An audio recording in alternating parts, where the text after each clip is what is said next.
όλες τις προσπάθειες που έχετε κάνει και συνεχίζετε να κάνετε, πλαγίως ή ευθέως, για να μπείτε στην οικογένειά μας. Το τι κάνουμε εμείς, το να χαϊδεύετε και εσείς και ο κύριος Μητάς προχθές, το Βασίλη το Μαμάση, εσείς την άλλη φορά, το γιο του κυρίου Κούμα. A few moments later. Είναι πολιτικός ξεπεσμός να πείτε ότι πλησίασα το Μαμάση για να τον αγκάλιασα, για να μπω στην οικογένειά σας.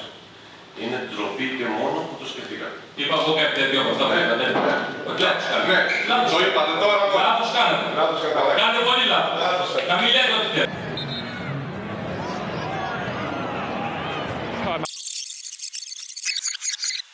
Το να χαϊδεύετε και εσείς και ο κύριος Μητάς προχθές, το Βασίλη το Μαμάση.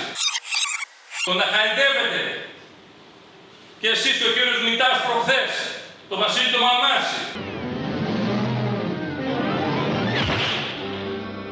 Το δεύτερο που θέλω να πω, και επειδή αναφερθήκατε ότι προσπαθούμε να μπούμε στην οικογένειά σας και αναφερθήκατε σε συγκεκριμένο πρόσωπο, τον κύριο Κούμα.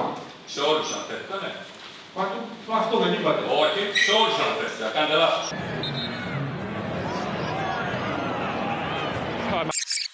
Το να χαϊδεύετε και εσείς και ο κύριος Μητάς προχθές, το Βασίλη το Μαμάση, εσείς την άλλη φορά, το γιο του κυρίου Κούμα, εσείς την άλλη φορά, το γιο του κυρίου Κούμα.